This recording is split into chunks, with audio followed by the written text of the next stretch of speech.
जी ने कहा था उससे जोड़ते हुए बताना चाहूंगा।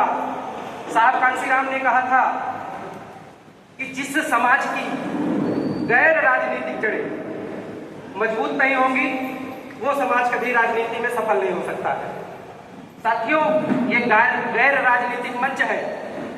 इस गैर राजनीतिक मंच के माध्यम से हम अपने आप को इकट्ठा करेंगे आपसी विचार विमर्श से। जैसे हमारे आदरणीय गुरु जी ने बताया, एक संदेश,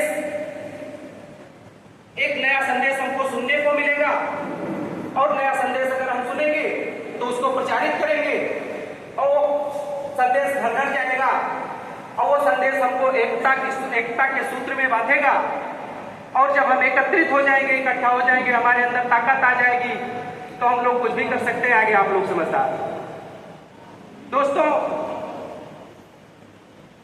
नायकर ईवी रामास्वामी जी, जैसे गुरु जी ने बताया आपको, ये चरवाहा समाज से थे। चरवाहा समाज हमारे यहाँ अभी गड़गिया समाज को, पाल समाज को कहीं कहीं बघेल, पाल बघेल सब लिखते हैं, लेकिन ये चरवाहा गड़गिया समाज से ताल्लुक रखते थे। साथियों, आज का विषय जो है वो नायकर ईवी रामास्वामी जी के इर्द गिर्द ही होना चाहिए, ऐसा सब्जेक्ट है।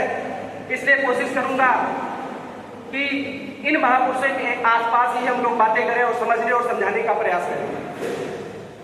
दोस्तों, कुलीन घराने से ताल्लुक रखने वाले थे ईवी रामास्वामी नायकर।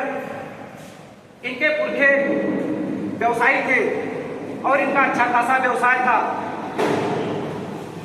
साथियों, लेकिन इसके बाद भी ईवी रामास्वामी नायकर को इस रूढ़वादी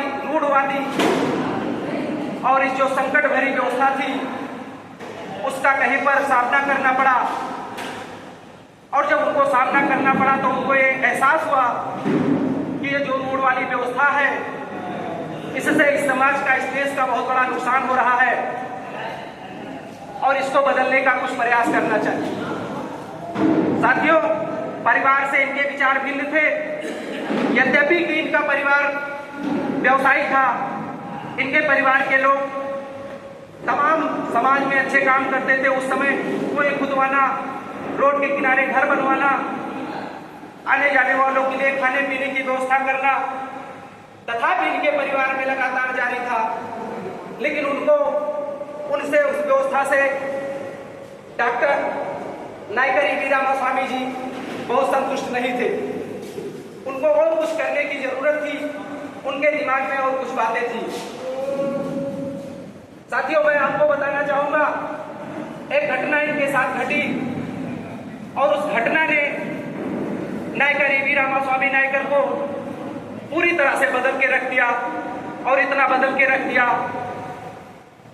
कि तमाम धार्मिक पुस्तकों के खिलाफ, धार्मिक मनगढ़ंत देवी देवताओं के खिलाफ इनको सर उठाना पड़ा। उस समय जो काम इन्होंने किया वो बहुत मुश्किल थे, लेकिन फिर भी नायकर जी ने जो उनको अच्छा लगा उसको काम करने का काम किया। साथियों, मैं कुछ बातें रखूंगा जल्दी से इस मंच के माध्यम से। किसी कारणवश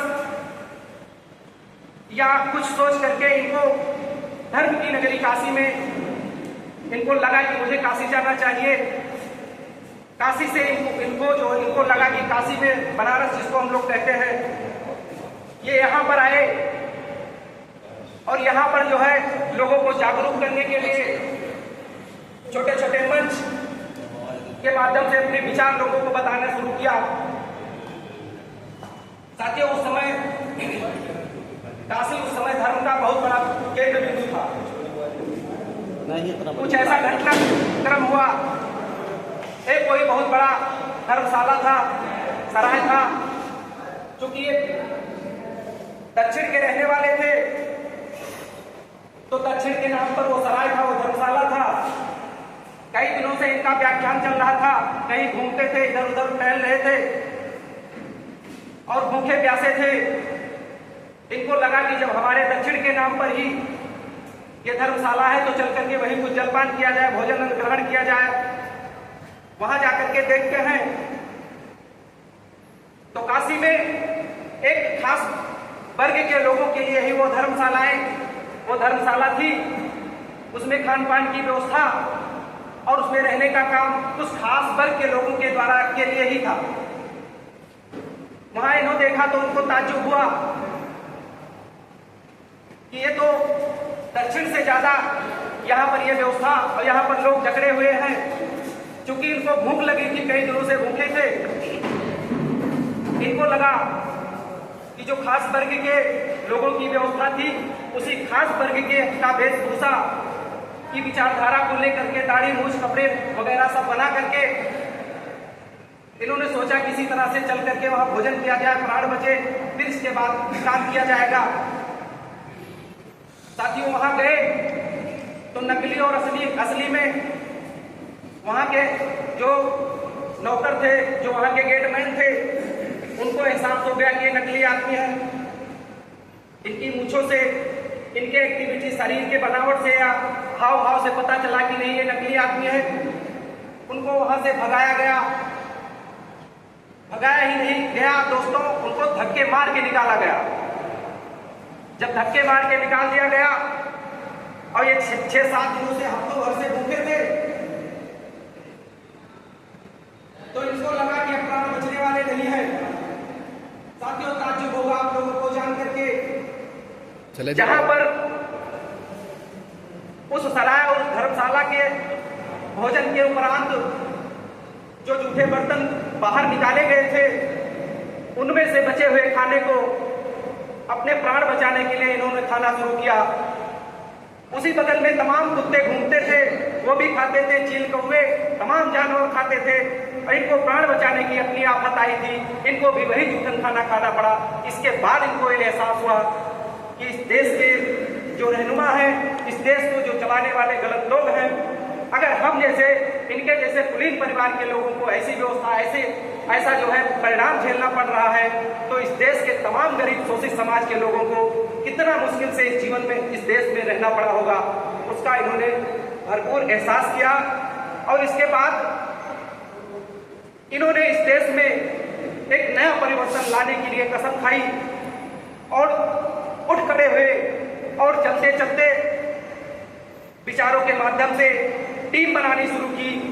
और टीम बना करके साथियों इनके विचारों से लोग प्रभावित होते गए, जुड़ते गए और एक समय ऐसा आया कि इनके पास बड़ी संख्या हो गई। बड़ी संख्या होने के बाद इन्होंने जो आप इस समाज का रूप जो देख रहे हैं, जिनकी हमारे यशाकाई रामस्वरूप वर्मा जी ने जो विचारधारा, P A B Ramaswamy Naicker, Sahu ji Maharaj,